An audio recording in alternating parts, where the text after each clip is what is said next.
Welcome everybody to this first ISCAST New Zealand Christians in Science conversation for this series. It's great to have you all here. My name is Chris Mulheron. I'm the Executive Director of ISCAST. Let me remind you that if you're here for free tonight, if you haven't registered for the whole series, let me encourage you to do so. I hope that tonight will encourage you to do just that.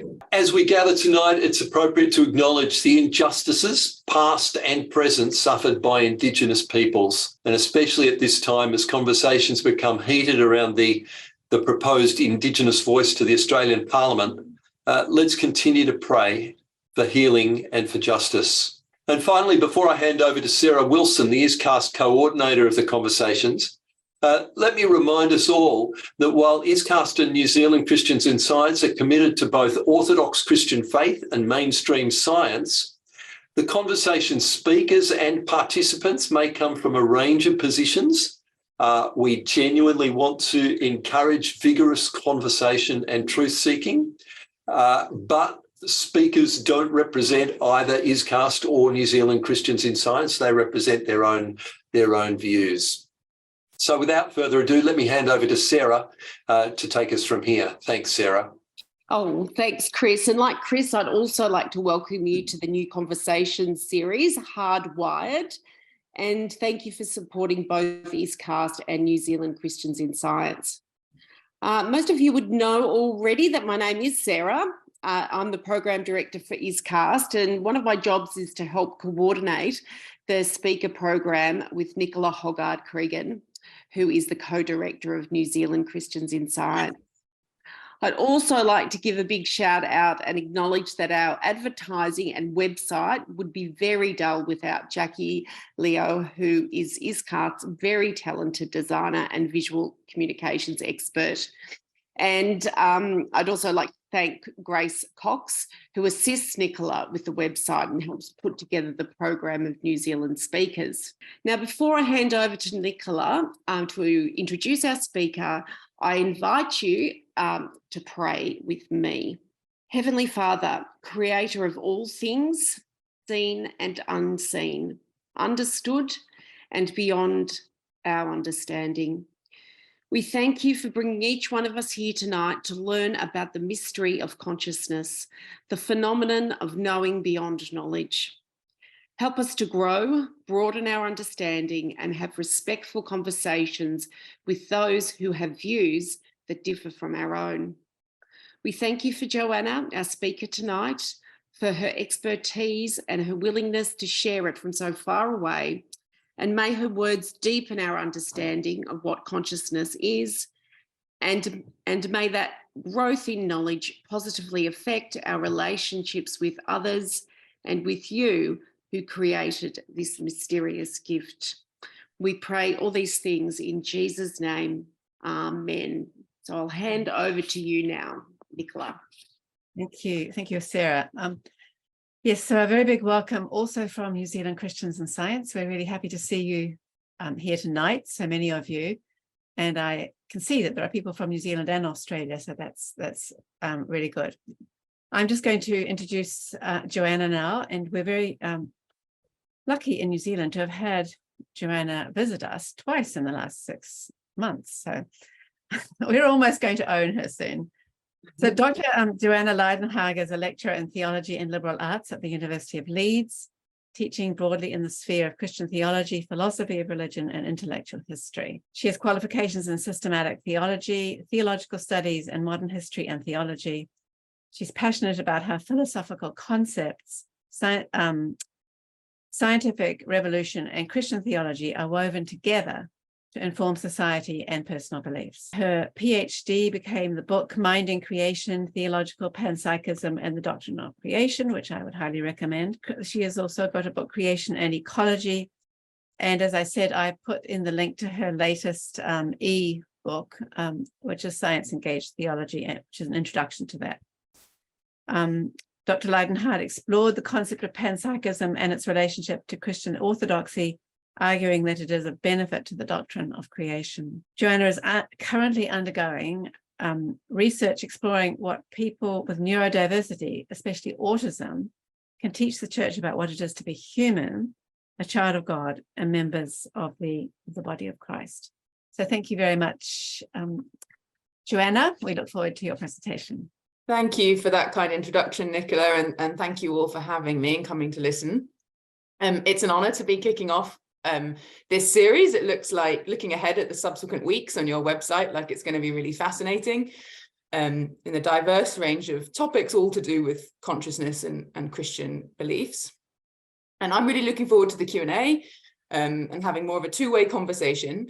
I'm probably going to just about speak for 35 minutes. I know I was told 30, but I couldn't think of anywhere I could cut 500 more words. So might be more like 35. And in this talk, I have two main goals, and the talk is in two halves, really. So in the first half, I first want to think about what's at stake for Christianity in discussions of consciousness. So what role do these debates about consciousness have in Christian theology, and in what role have they had in particular in science and theology dialogues? And I'm doing this, I want to start this way, not only because I think it might be a helpful way to start this series, as it were, but also because I find it helpful to put up some guardrails as Christian theologians enter into dialogue with other disciplines about consciousness. And these guardrails do not directly endorse some theories or completely prohibit other theories. Rather, I think they illuminate how theories of consciousness do, and importantly, do not impact areas of Christian doctrine. So it's about scoping out the field in that way. And then in the second half, I'm going to present and argue for my preferred theory of consciousness, which is called panpsychism. So I'll say much more about what panpsychism is later, but I thought it might be helpful to give you a preview now.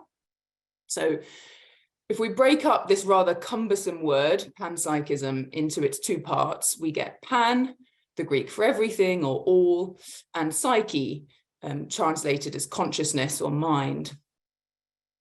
So rather loosely, panpsychism is the theory that consciousness is everywhere or in all things.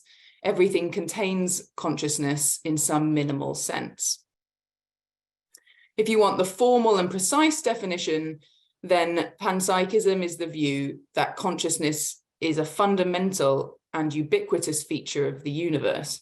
And I'll say more about that later. And I appreciate that without saying more about it, to a contemporary Western mindset, it sounds pretty implausible, pretty incredulous. But I'm afraid you're just going to have to sit with that for a little while we talk about what's at stake in these debates and what role consciousness plays in science and religion dialogue. So the first and most appropriate and obvious place that one finds discussions about consciousness is in theological anthropology.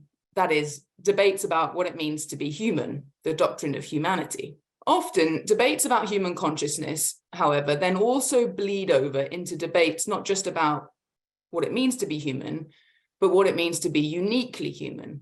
They bleed over into debates about human uniqueness. Consciousness has been frequently used to shore up humanity's place as uniquely made in the image of God. And this connection between consciousness and the Imago Dei, whilst a long-standing feature of Christian theology, has always had something of an Achilles heel. And that's because few, if any, Christian thinkers throughout the ages have ever argued that other creatures are not conscious, at least not all other creatures, and at least not entirely non-conscious. In fact, I could only think of one thinker in all of Western philosophy who had ever argued such a thing, and that is René Descartes. And he used it to justify prolonged vivisections, claiming that dogs and cats and other animals could be subject to such torture because they were unconscious machines. They couldn't feel anything, so it didn't really matter. And here I think we see what is most often at stake in discussions about who and what is conscious. And that's their ethical standing. I can never quite decide if I like this criterion for value, for ethical standing and consideration. But it seems an almost universal intuition. Conscious things have a different ethical standing than unconscious things. And this is often what is most central, I think, in debates about the possibility of machine consciousness. If machines ever become conscious, then overnight, I think we would need a new area of philosophy called machine ethics, much in the same way that we have the field of animal ethics, debating what is and is not ethically permissible in our treatment of these conscious individuals. And I use that just to show how central ethical consideration is in debates about consciousness. To be conscious is to experience, to feel, and for most animals, though perhaps not all, to perceive the world, to have some kind of perception. The complexity and the quality of that experience will differ from animal to animal, from creature to creature. So to claim that other creatures are conscious does not mean that they experience the world in exactly the same way humans do. It does not, for instance, mean that all creatures have the same ability to reason, to deliberate and choose. They do not all have the same diversity of emotional responses. We can see some minimal variation even within the human species. So I do not think it's too difficult to extrapolate out from this and imagine a wide range of forms of consciousness that differ from one's own. In truth, I think we have as little reason to doubt that other animals are conscious as we do that other humans are conscious. And if we agree that at least some other creatures are conscious, then the mere fact of being a conscious organism, being a conscious animal, cannot be what makes humans unique. It's something we share with many other creatures. So this link between consciousness and human uniqueness, or the imago Dei, I think is misguided. Descartes provides a very powerful warning, I think, against doubling down on the view that this is where uniqueness lies. But beyond the abhorrent ethical consequences that he shows us, there are other important reasons I think we should resist interpreting the image of God in terms of human consciousness. First, I think it fails to give justice to even the very limited biblical material we have about the concept of the image and human uniqueness. And second, I think using human consciousness in this way will distort the doctrine of God. So briefly on those two things. None of the passages that refer to the image of God in the Bible directly link it to human consciousness. Genesis 1, 26 and 27, when God creates men and women in their image and sets them to rule over other creatures, seems to link the image to authority and representation, being God's ambassadors or representatives. Genesis 9, verse 6 and James 3, verse 9, both say that those who bear God's image are not to be killed in Genesis and not to be cursed in James. So these verses do not tell us so much what the image is as how those with the image are to act and be acted upon. In Ephesians 4 and Colossians 3, this ethical interpretation of the image is reinforced after new birth in Jesus, where his followers are told to put on a new self, created after the image of God in true righteousness and holiness. So righteousness and holiness are the focus there. The clearest pronouncement as to what the image is in and of itself, I think, is found in the New Testament and points again not to consciousness, not to a soul, not to any capacity or property that humans share in general, but to one individual, Jesus. In 2 Corinthians 4, we read that it's Christ who is the image of God. And in Colossians 1, he is the image of the invisible God, the firstborn of all creation. And I couldn't help but note there, the firstborn of all creation, not just of all humanity. In short, the limits and scopes of consciousness are not the same as the limits and scopes of human uniqueness or of the image. The two, in my mind, have very little to do with one another, and we need different interpretations of human uniqueness or the image of God that are nothing to do really with our theories about the scope of consciousness. But what about distorting our doctrine of God? Well, clearly, whatever a theologian says about the image of God, more clearly than perhaps anything else, is going to reveal who and what they understand God to be. The most obvious links between consciousness and God and the image of God is shared immateriality. God's not a material thing. Souls or consciousness is not a material thing. So the logic flows. Quite simply, we think the soul is a bit like God. This, however, is a false equivalence. Just because two things are not like a third doesn't mean that those first two things were anything alike really in the first place. God is utterly transcendent, quite unlike souls, quite unlike human consciousness, quite unlike material bodies. God is unlike any created thing, whether material or immaterial. And this false equivalence between consciousness and God has bled into other areas of theology and of science and religion in particular. Most notably, we can see this in debates about divine action. The question of how God acts in the world has arisen in part due to philosophical assumptions underpinning the law of energy conservation, that the universe is causally closed and predetermined system that God must break into or disrupt in some way in order to act in specific times and places. Now, countless responses can and have been made to this really false problem, I think.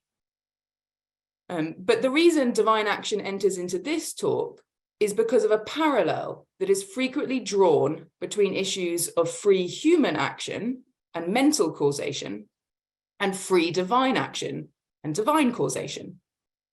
Arguments against top-down causation from human minds to physical bodies are employed against the idea that God can act on the physical world. And likewise, more constructively, arguments for how mental causation might actually work, say through strong emergence, are often then employed to explain how God might actually be able to act. However, God does not emerge from creation, as emergence theorists believe that human minds emerge from the body's central nervous system. Even substance dualists should really not say that the mind-body relation is a useful model for the God-world relation. For the world, all bodies and all minds included, is utterly and continuously dependent upon God. All created things, bodies and souls, would cease to exist if God were to withdraw the spirit. So no matter what one's preferred theory of consciousness is, whether substance dualism, emergence, panpsychism, or anything else, bodies are not created, nor do they depend on their souls in the way that all things depend on God. And so we have another false equivalence here. So to sum up so far, we've seen that debates about consciousness frequently arise in several areas of theology. They arise in ethics, which I think is actually perfectly suitable. How we treat other creatures is often at stake when we're making judgments about who and what is conscious. But consciousness has also dominated discussions about the image of God and about human uniqueness, and I think this has been rather unhelpful. I do not think human uniqueness should be at stake in debates about consciousness. And finally, issues and debates about consciousness have also arisen when discussing theories of divine action, and this is often more specifically located in science and religion dialogues. And here, the model of the mind-body relation has been used to understand the God-world relation, and I think this can only distort our doctrine of God. We must not project our theories about human consciousness up onto God. And so these are my guardrails about how we use theories of consciousness in Christian theology. But I now want to turn to explore my preferred theory of consciousness, which is panpsychism. And I want to say why I think you should take it seriously, both as scientists and, I presume, as Christians. So I've already said at the beginning that the formal definition of panpsychism is the view that consciousness is fundamental and ubiquitous in reality, or a feature of reality. To claim that consciousness is fundamental is to say that the mind can neither be explained of nor reduced to anything non-mental. So this is in contrast to physicalists who will claim that the mind can be reduced to physical things. There's nothing really there except physical things, and we can explain everything about the mind by explaining physical things. That's a physicalist's view. To claim that the mind is fundamental is also in contrast to emergentists, who claim that minds arise out of the behavior and structure of non-mental things, so material bodies and forces. Dualists, and if a dualist specifically believes in creationism about the origin of the soul, that God gives each soul to each person individually at some point in conception or embryonic development, then dualists like panpsychists will also claim that the mind is fundamental. It's not arising out of anything else in the universe. It has to be created by God directly. But most dualists and creationists about the origin of the soul do not think that the consciousness is ubiquitous throughout the universe. So here we see how panpsychism is different from all these other theories of consciousness. It is both fundamental, unlike physicalists and emergentists, but it is also ubiquitous, unlike substance dualists. Now, panpsychism could be articulated in a more dualistic way, like a dualism everywhere, or a dualism all the way down, as it were, through biological complexity. Or it can be articulated in a more monistic way, where there's one fundamental kind of stuff in the universe, but this stuff is psychophysical. It could even be articulated as a form of idealism.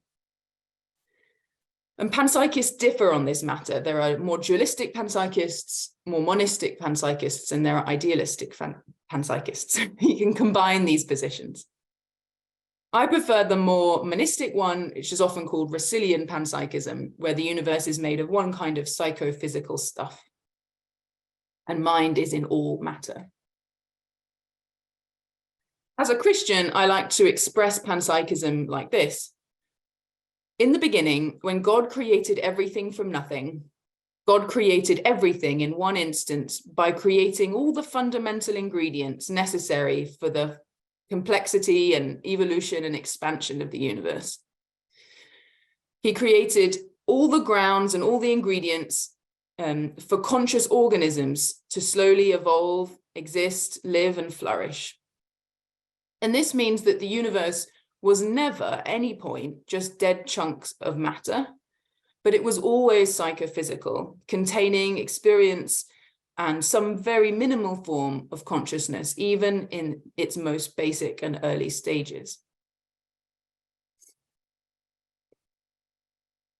So consciousness, according to panpsychism, doesn't reduce down to or rise out of anything else. It was created by God directly at the beginning. And as such, it's found everywhere in all matter. But what exactly is this thing I'm referring to as consciousness? Certainly, given its scope, it cannot be thought, thinking, or self-reflection, not even emotion. It's not the awareness that you or yourself are aware, which we refer to as self-consciousness. Contemporary philosophy of mind specifies that the most mysterious bit about the mind is phenomenal consciousness. They call it phenomenal not because it's really great, but because, like the study of phenomenology, it refers to experience, the ability to experience the world around you. The qualitative, subjective, what it's like to be you, what it's like to be conscious. And even if the content of that experience is almost, not quite, but almost nothing, as bare as it can be, one confused minimal hum of experience, we would still say that thing is conscious, be it very minimally.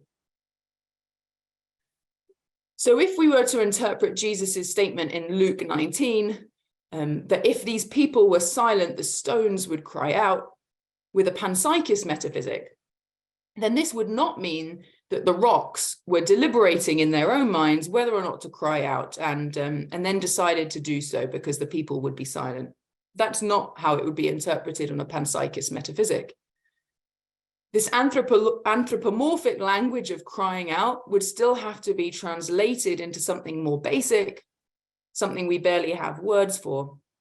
But we could do this on panpsychism without losing the primitive experiential unit that allows for a metaphorical realism, that there really is a sense to which creation can worship, even though it doesn't have voice boxes and whatnot.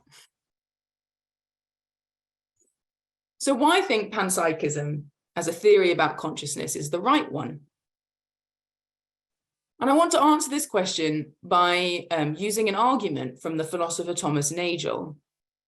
Nagel wrote an essay in 1979 that mounted a single argument for the plausibility of panpsychism from 4 premises. And I'm going to talk about these 4 premises, even though I'm going to be talking about a number of arguments that can be made rather than just the one that Nagel makes, which we'll sum up with at the end. So Nagel's first premise for why panpsychism might be plausible is what he calls ontological monism. And by this, Nagel means that human beings are wholly composed out of one kind of stuff. We call this stuff matter. And this stuff, matter, can in principle be shared or replaced with any other matter in the universe, as long as it's arranged rightly in a bodily human shape and part of a human organism, then that's okay. And so from this ontological monism that we're all made out of this one stuff, Nagel is really just denying substance dualism.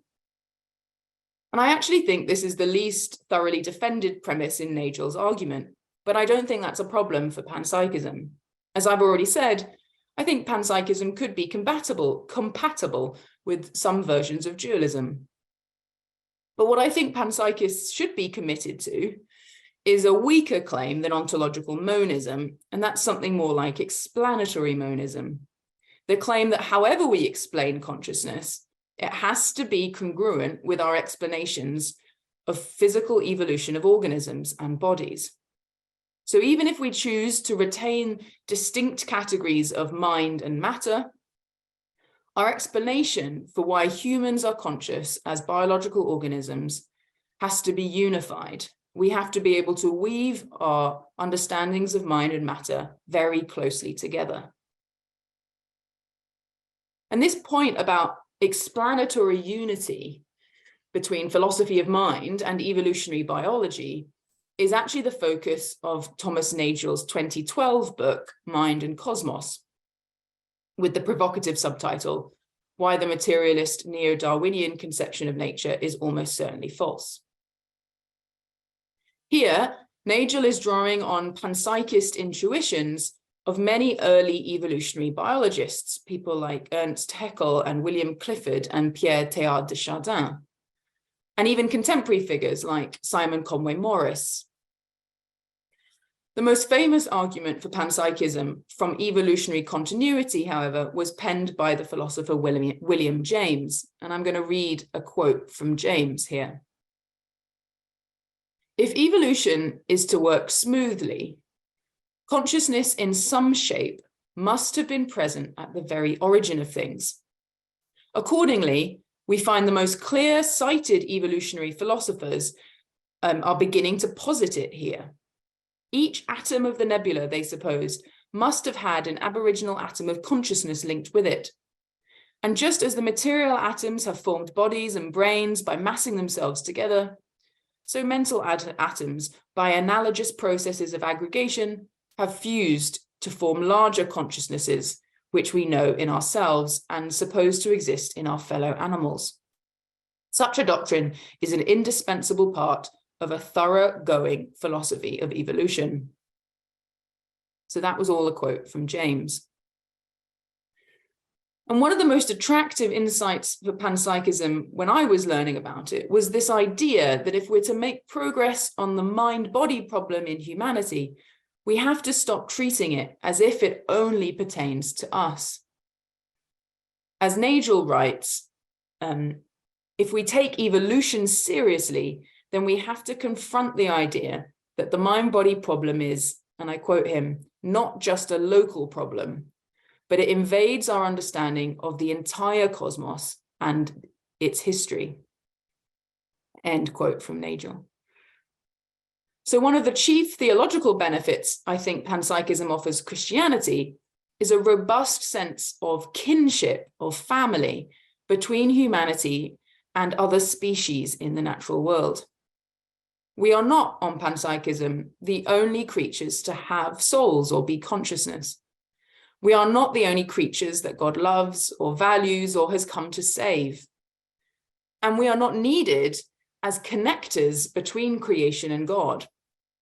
Creation sings the praises of God and laments the injustices of human behavior and cries out and groans for God's redemption. We are here, I think, with a vocation to lead creation's worship, to represent God on earth and to build God's kingdom, but not to worship on behalf of creation as if creation was silent, as if it was not already made up of a myriad of voices.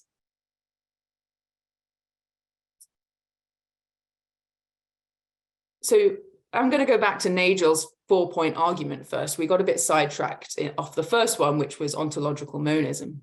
The second one is mental realism. And by this, Nagel just means that consciousness is a real phenomenon, regardless of our current difficulty to explain it.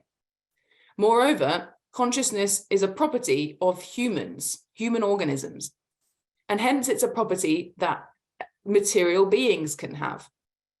And so for reasons broadly similar to Descartes, we should be more certain of mental realism than we are for just about anything else. In a sense, this second point, mental realism, is just affirming that there's something that needs explaining here. We experience the world. It's undeniable. The third premise Nagel gives us is no psycho to physical reduction. So to reduce consciousness to the physical is to say that everything we need to say about consciousness to explain it can be done in terms of physical properties and interactions. But what's meant by a physical property or a physical interaction? This is actually a harder question than is often realized. But one popular definition of what counts as physical is simply that it's the sorts of things that physicists are able to describe, or other natural scientists. So there are lots of properties that can be quantified and that are, in general, open to empirical methods of investigation. But the panpsychist, along with other anti-reductionist views like dualism and strong emergence, will say that when it comes to consciousness, all these quantifiable explanations, whilst helpful, will leave out something vital. They will leave out a qualitative aspect of what it means to be conscious. So is anti-reductionism a way of doubting the power of science and the potential progress of science? Is it to give in to mystery in some unacceptable way? I don't think so. Philip Goff, in a very helpful introductory article, so I recommend it to you if this is new to you, it's in the magazine Philosophy Now, he replies to this objection about whether panpsychism is giving up on science in the following way. He writes, "To adopt panpsychism is not to give up on an attempt to explain consciousness scientifically. Rather, panpsychism is a scientific research program in its own right. Panpsychists do not simply declare that humans and animal consciousness is a sacred mystery which is arrived at by magic. Instead, they try to explain animal and human consciousness in terms of more basic forms of consciousness of basic material entities, such as quarks and electrons. And there's no reason to think that science must always follow a reductionist path. End quote. Goff then appeals to how electromagneticism was not reduced into anything else, but 19th century physicists decided that it was a better explanation, and were proved right, to posit electromagnetic forces and properties as fundamental. And panpsychism is making the same kind of move, but just for consciousness.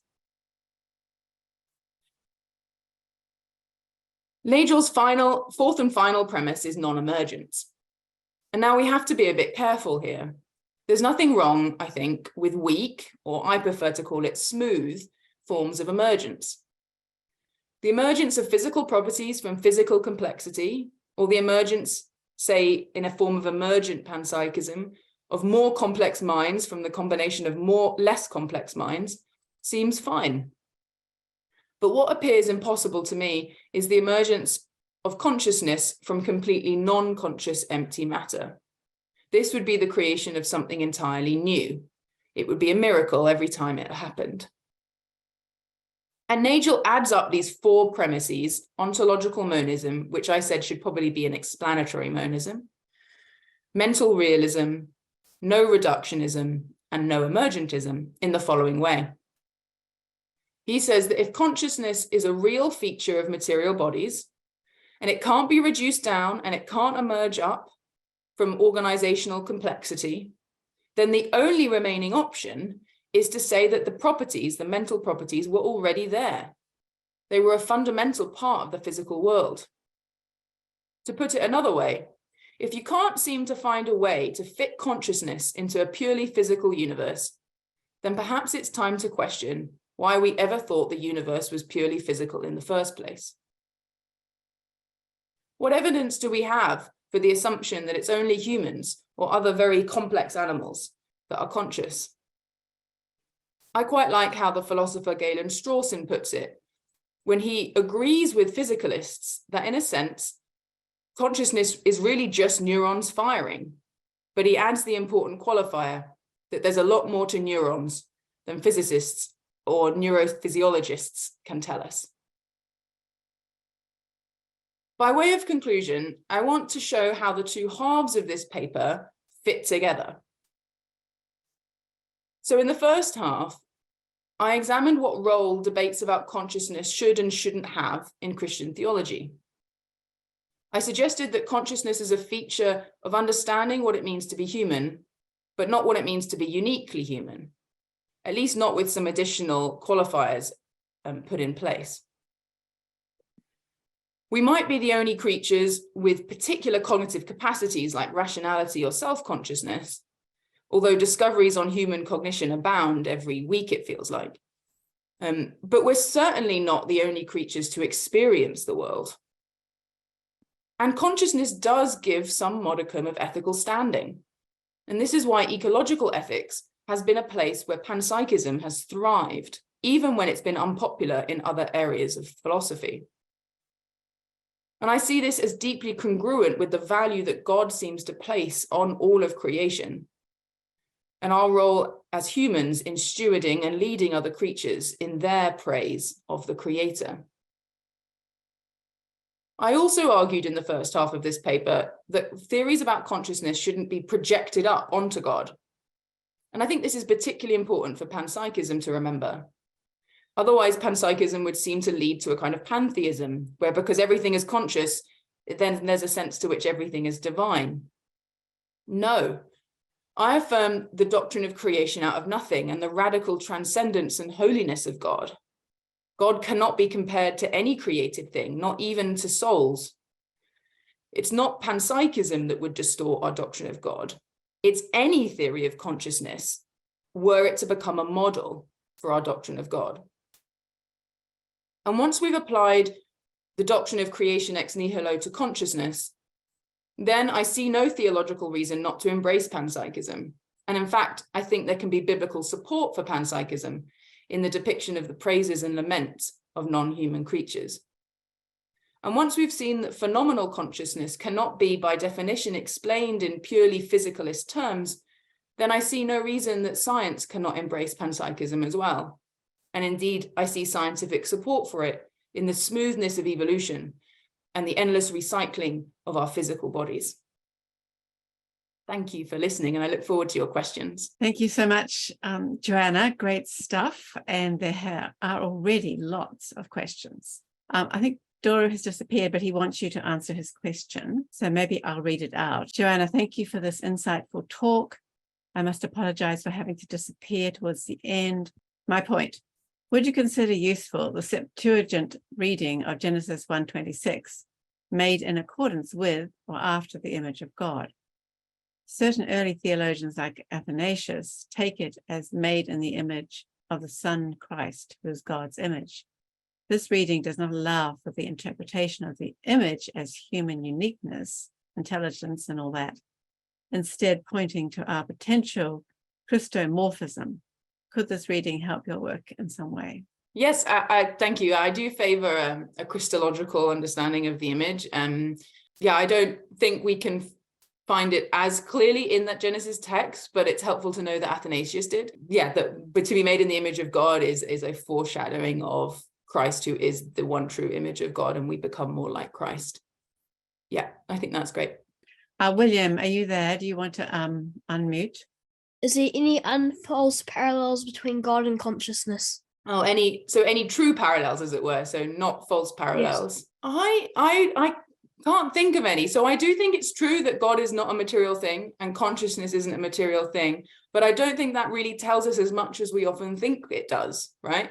It's just like saying elephants are not cars and giraffes are not cars, but that doesn't mean elephants and giraffes are the same thing, right?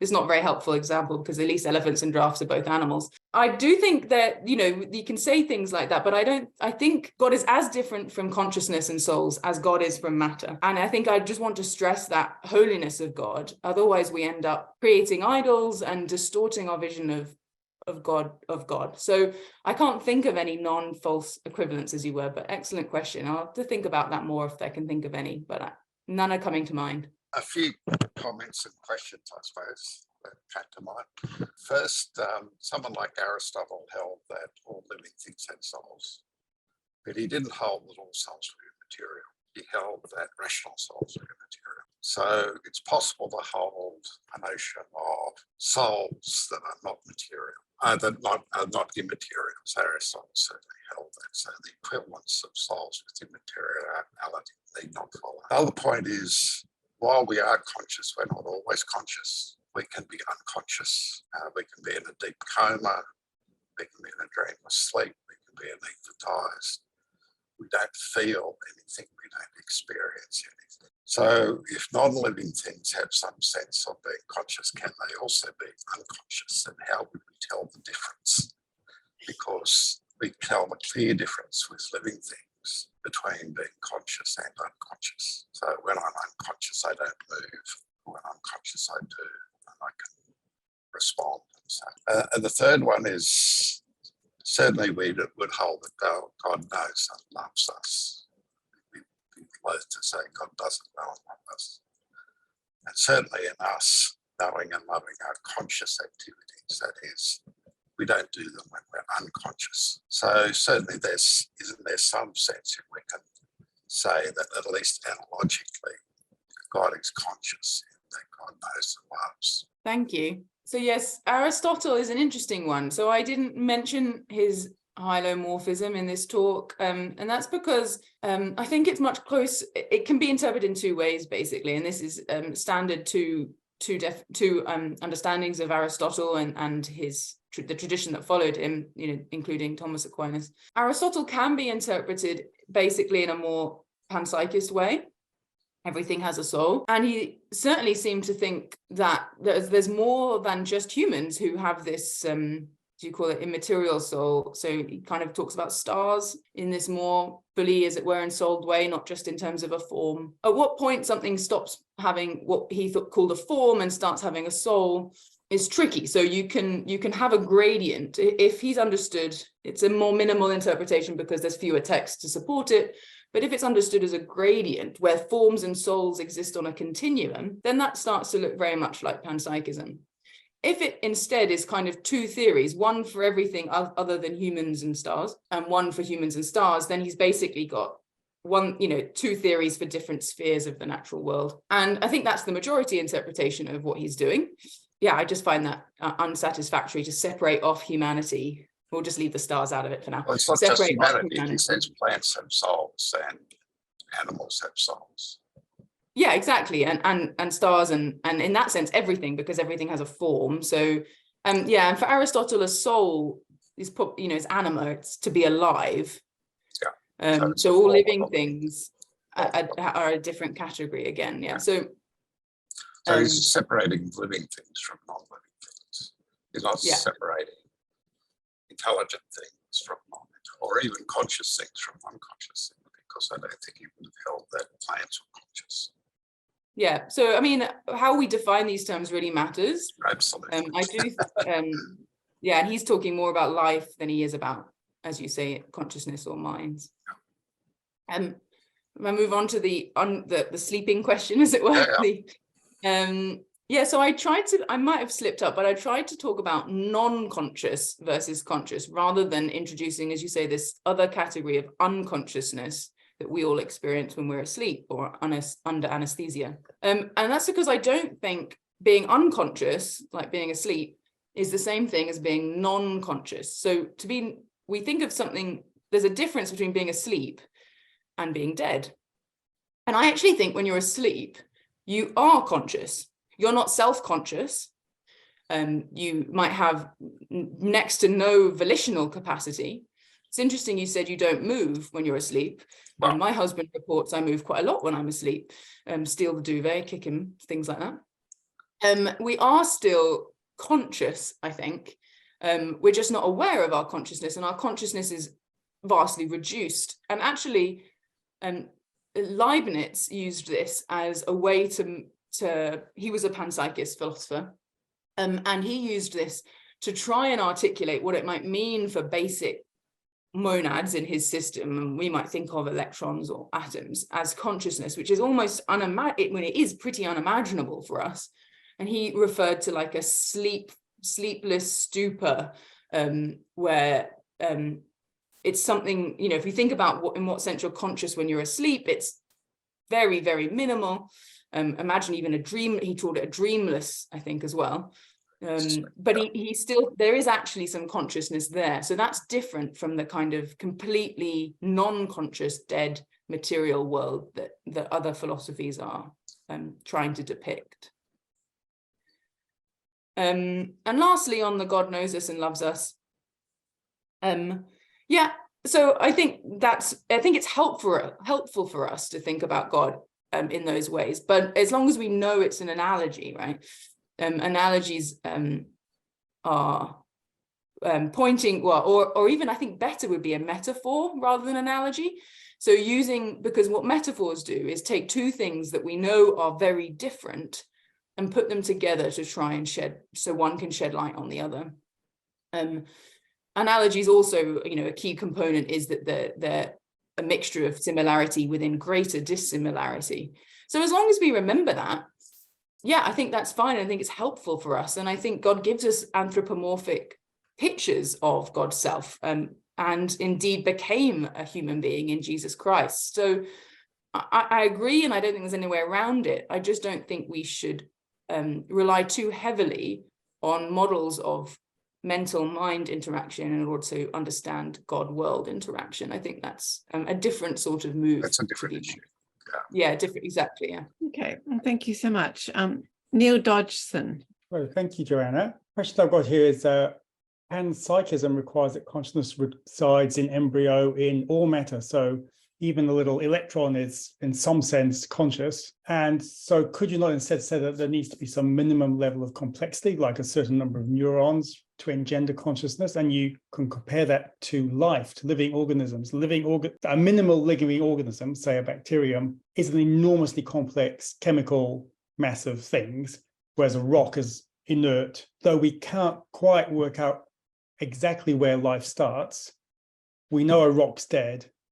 And we know that bacterium's alive. Why does panpsychism take you all the way back and say that absolutely everything must have consciousness embedded in it? What's the argument that panpsychism has that says it's wrong to say there's a minimum threshold you must pass? Yeah, so panpsychism is going to say that, and I would say it very much tracks the development of life and this minimum threshold we can't quite identify, that the ingredients for life, the ingredients for consciousness, which are a form of consciousness in a sense, but they're super basic, is in everything. But these need to be combined in complex structures in order to be unified, to have in order to create an organism, right? Or I might even think that maybe we should introduce the word mind at this point of combination, at this point of structural complexity, where all these basic ingredients of consciousness, all these very minimal forms of consciousness are working together to form a unified mind. I would say that goes along with the evolution of life, with the development of life. And there will be a minimal threshold for when that unification, as it were, when that combination of consciousness happens. And I see no reason not to put it exactly the same points as life and to suggest that maybe we're looking at the same thing, one from a kind of inside perspective, one from an outside perspective. Which links back to the Aristotle question really about soul and life. Yeah, so I do think that, I just think that it's the point of combination rather than a creation out of nothing. So we do talk about like something is completely dead and then it's alive. And what panpsychism would do with both consciousness and presumably with life as well is to say, well, actually the ingredients for life, there's some sense to which electrons are living, but we don't think of them as biologically living because it's not a biological organism. But everything that is needed for life is in there already. There is no additional ingredient that needs to be added. It just needs to be organized in the right way, to combine in the right way, to form the right sort of structure. That's how does that make sense? So the panpsychist is actually, I think, closer to what you said than maybe you realized, but does move it down the scale to suggest that all that potentiality was there, even in the electron. And the rock just isn't organized in the right way. It's not complex enough, right? So Henry Whitler.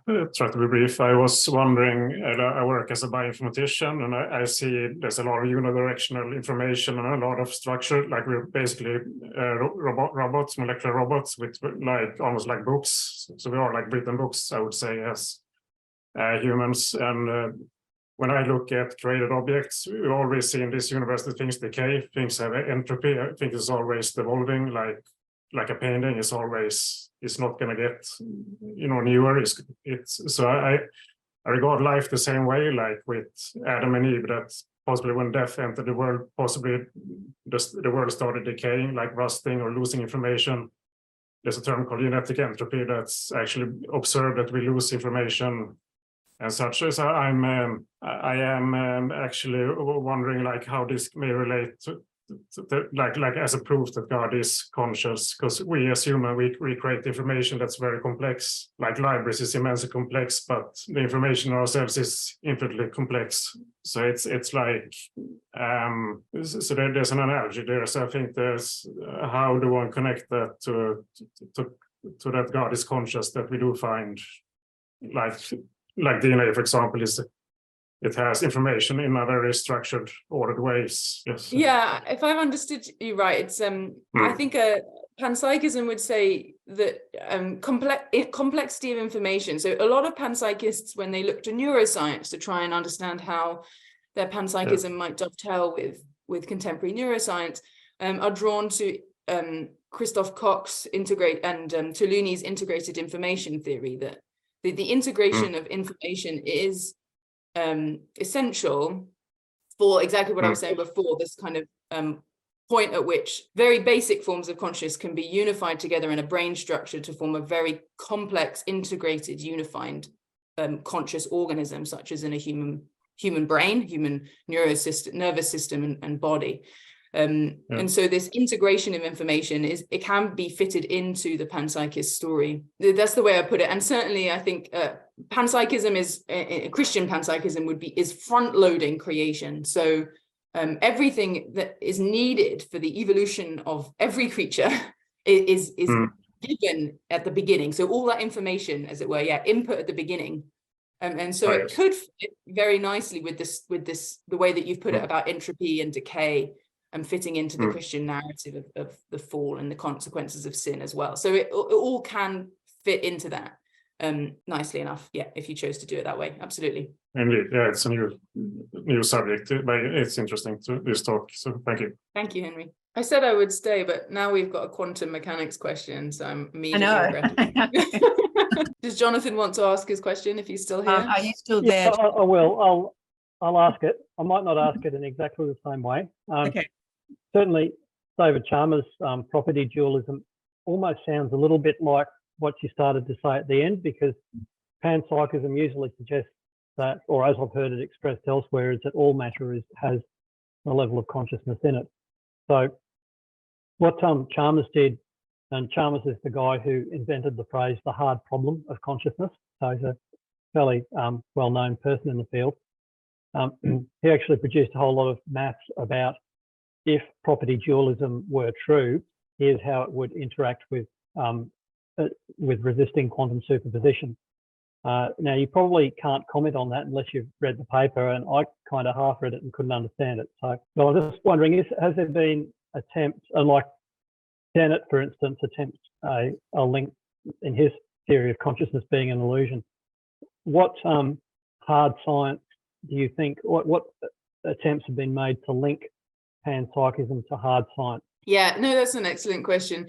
Yeah, so yeah, there have been lots of attempts, basically, and I hope that they continue, right? So I agree with what Philip Goff said, that panpsychism is, in a sense, a scientific research program. So that means we need scientists as well as philosophers and theologians to investigate it, right, from their own particular corner of academia, as it were. And certainly, of all the kind of 3 or 4 major theories explaining quantum mechanics, and a number of them, I'm trying to remember now. So if there are 4, 3 employ a form of panpsychism, either in the sense that the consciousness of all things is part of what collapses the wave function, rather than just human consciousness in a solipsistic sense, or in Bond's theory as well. He employs a form of, they're all slightly different types of panpsychism, but certainly there have been attempts to try and link them, and quantum mechanics is one of the major places that this has happened. Similarly, I talked a bit about evolutionary biology, in the sense that evolutionary biology seems to be fairly smooth, and whilst there are kind of what we might think of as jumps, there aren't massive leaps and creations out of nothing, and so fitting consciousness into that story, so we get a little bit more from biology, and I've already also integrated information theory in neuroscience as well, is one that seems to be very panpsychist friendly. But there, I think as well, in all of these explorations of where and how panpsychism might fit with our contemporary scientific picture in various fields, we need to think what kind of, I think it's a question of fit rather than a question of evidence, right? Because one of the points of not just panpsychism, but any anti-reductionist theory of consciousness is that there's something about consciousness that can't be completely captured in scientific methodology. So we definitely need a theory of consciousness that fits with the scientific picture, that doesn't just ignore the scientific picture so we need a unified explanation.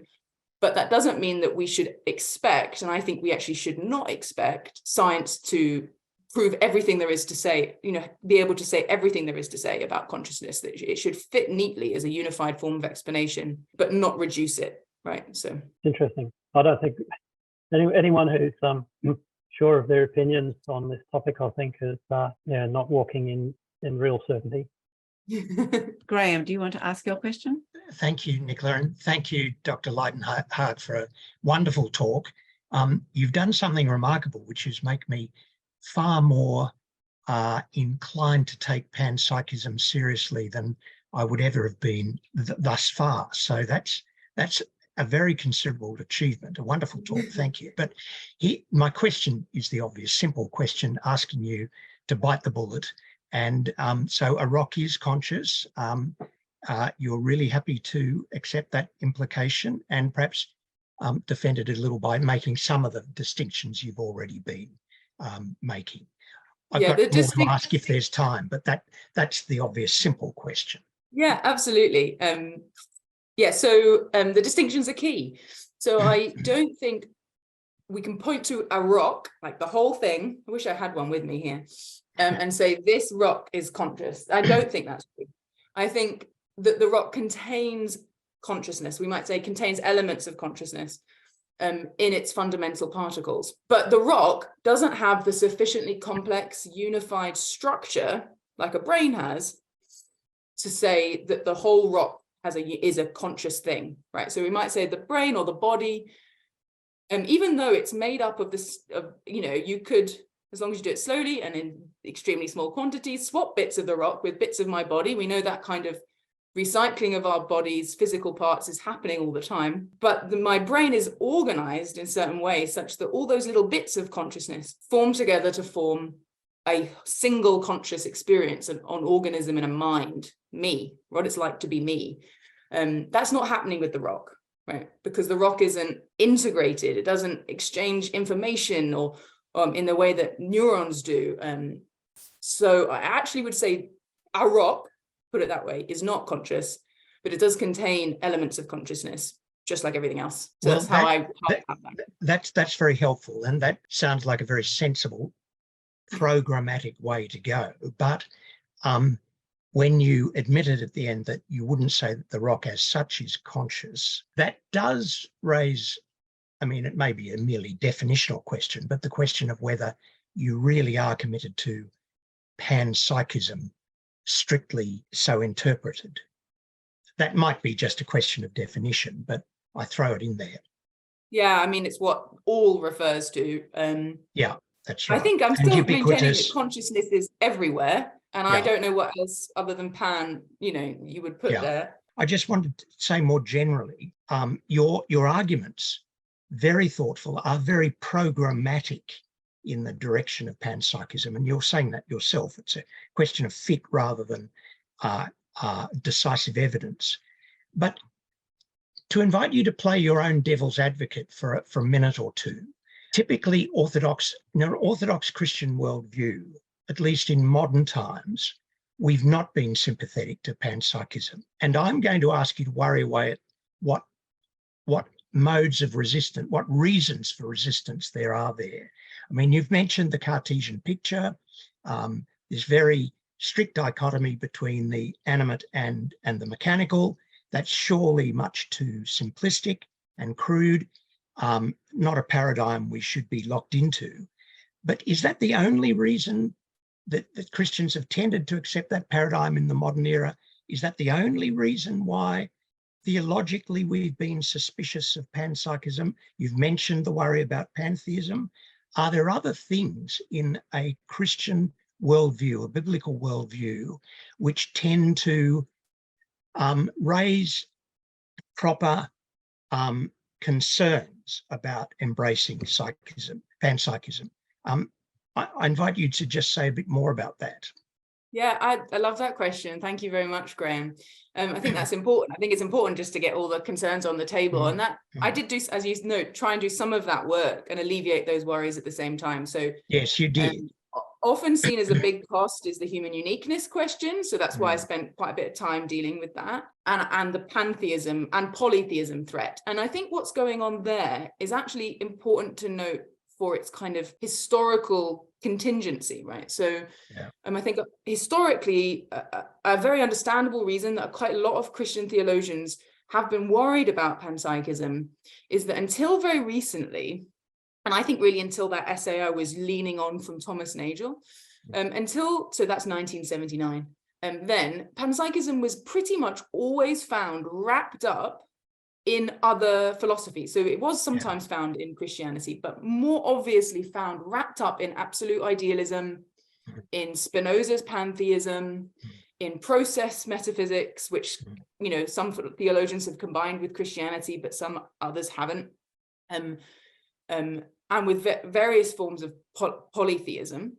And often in trying to reject those doctrines of God, polytheism, pantheism, process theisms, Christian theologians have also rejected the panpsychism, not seeing that these two things could be discoupled, and that you can accept the panpsychism without rejecting the doctrine of God bit. So that's, again, whilst I did that work as well of trying to show that we shouldn't be projecting any theory of consciousness up. So I think that's been a huge worry historically. And whilst I think there's understandable aspects of that worry, I think Christianity is right to reject pantheism, right? We're not pantheists. I do think there has also been sometimes a creeping superiority in there that went along with, as well, with kind of a colonial mindset that our views were better than whatever the views were of the peoples that we were encountering and conquering, and often obviously hurting greatly in European expansion of empire. And often those peoples believed in some sort of animism or panpsychism. So again, I feel like it was the intermingled Western Christian desire to evangelize was intermingled with good intentions and horrific intentions and consequences. And I think that is also part of the story of why Christianity, certainly in the modern period, has rejected panpsychism. It's been part of, as well, a kind of colonialism impulse. But the other thing which I should bring up in answer to this question is the doctrine of the resurrection, right? So the doctrine of the resurrection is a place where you can, I don't think it rules out panpsychism. I think that I would have to give up on panpsychism if that was true. But it does often come up as a potential problem, depending on how you view the resurrection, right? So I think panpsychism can work very well when you stress the necessity of an embodied resurrection. But one of the things I think that happens with panpsychism is that you cannot separate bodies and souls. So I do think if you endorse panpsychism, you probably don't want to be endorsing the disembodied soul, even is an intermediate state. And so this is a kind of area of Christian doctrine where, depending on what you think is more important and what you're more committed to, that's going to have an impact on whether or not you're comfortable with panpsychism or not. So because I'm happy with saying that the resurrection of the body, a kind of psychophysical body, is what Christians hope for, I don't think there are any problems with panpsychism. But I have, for example, Roman Catholic friends who are very committed to an intermediate state. And so for them, that makes panpsychism much more difficult to swallow. So you could have a dualistic panpsychism, though. You could possibly do that, though I do think it's trickier than a simple substance dualism soul. Because on panpsychism, the human soul, even in a dualistic sense, is going to be a combination of lots of little souls. So you might then think, how does that combination work if there's no body? So it perhaps could be made to work, but I think you'd have to work harder at it, if that makes sense. Thank you, Joanna. Very interesting talk. I had already the pleasure to see you in Auckland. It's very interesting. So I had a bit more time to think about it. And I still think that, if you accept biological evolution, then regarding consciousnesses and emerging properties, sort of a simple explanation, in my opinion. But, while you were talking, I had another question came up. Our cat recently died. And what, in your opinion, is the difference between a living organism and a dead organism? It's the same amount of molecules and cells and quarks and electrons, but the only difference I can see is neurons are not firing anymore. It's the same neurons are sitting there, but the connection is broken down. What do you think? How does it fit in? So I'm sorry for the loss of your cat, by the way, but yeah, so I exactly. So all the same bits of consciousness, as it were, the tiny minds are there, but when something dies, they're no longer being integrated and unified to create a single consciousness, which is the cat as a whole cat, right? And now it's just gone back to being like a rock is. So there's consciousness in a rock, but the rock as a whole isn't conscious. The cat was unified and integrated, a single living organism with a single unified consciousness. But when it dies, that unification, that exchange of information, of the neurons firing, and what, all the other things that are going on marvelously in our bodies, when that stops, I think of it as a disintegration of disunification, such that the single unified mind doesn't exist anymore.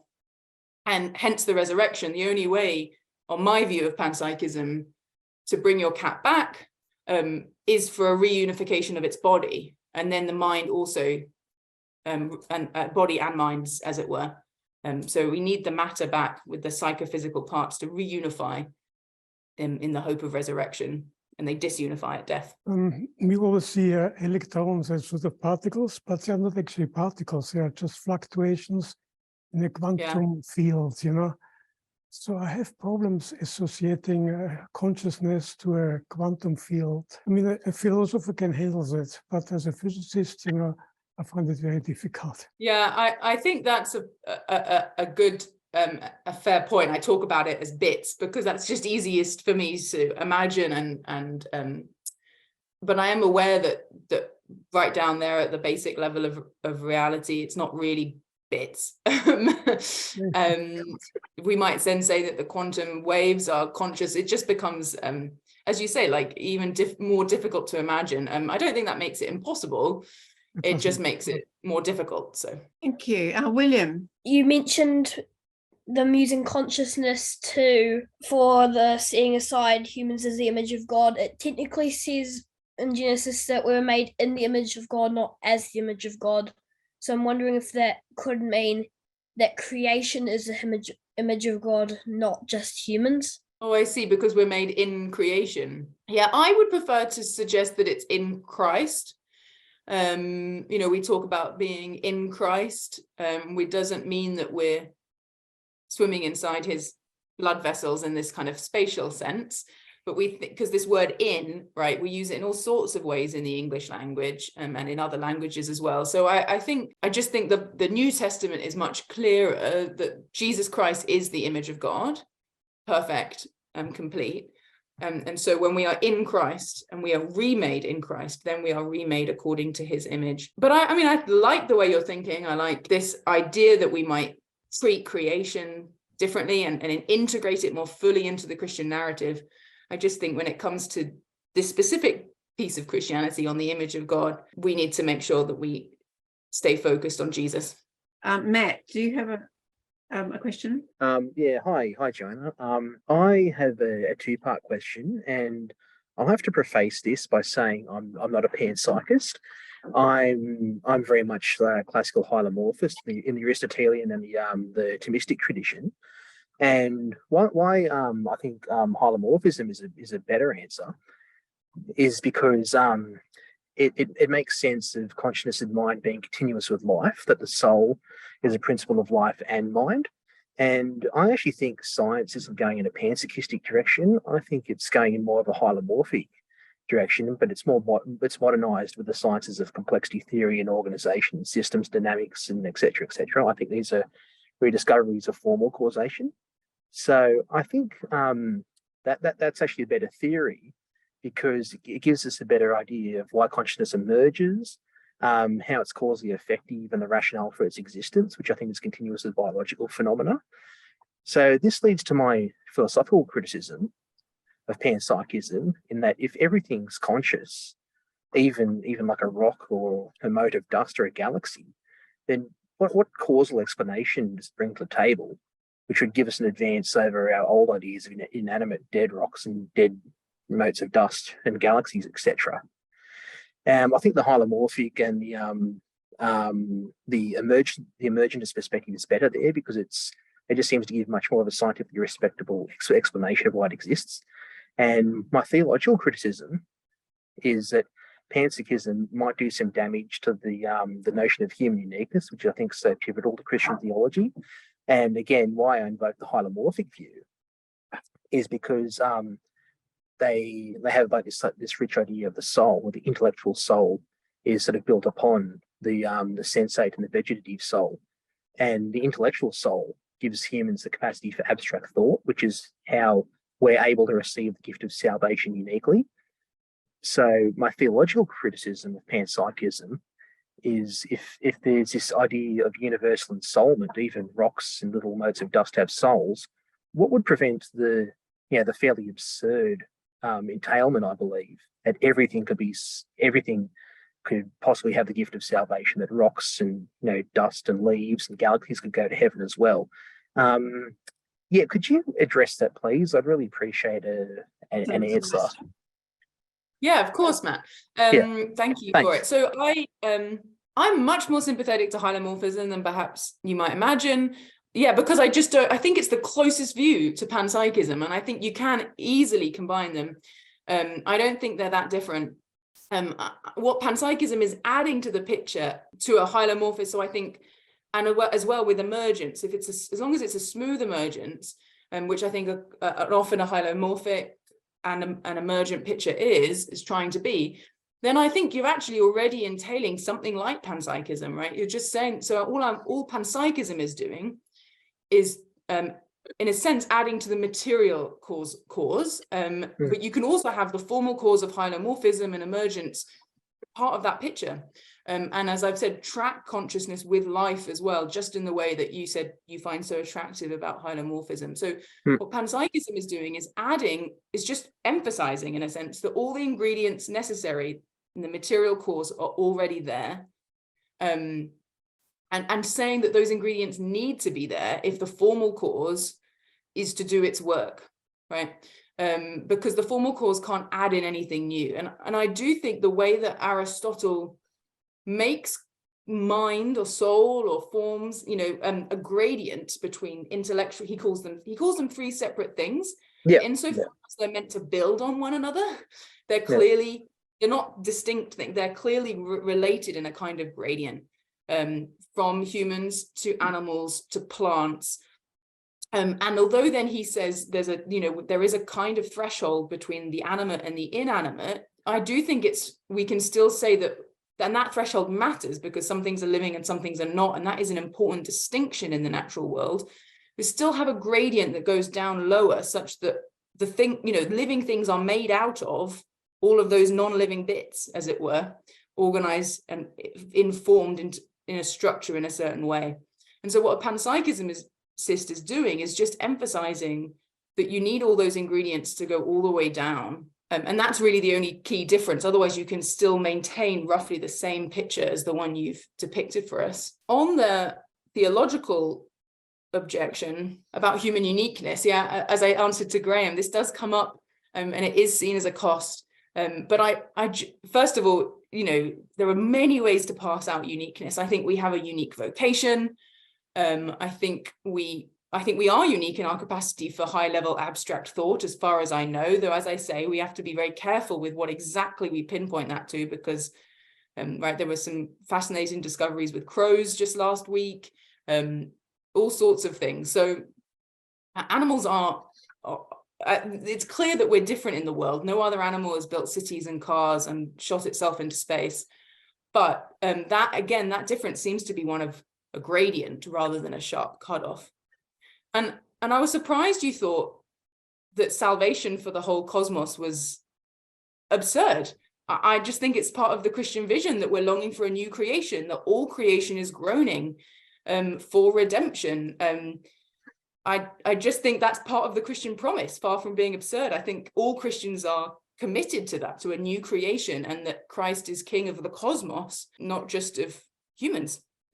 I just think that's part of the Christian gospel, whether you're a panpsychist or not. I think, that's our hope. So let's just end the evening with prayer. Loving God, we are in awe of our ability to think and to be conscious and to wonder about our consciousness. And we are increasing in our awareness of the consciousness in all your creatures. So we give thanks for this gift, and for the insights and big ideas brought to us by Joanna today, and for all the voices in the discussion. Gift us all in the week ahead with consciousness enlivened by your love and by the knowledge of your Easter rising. Amen.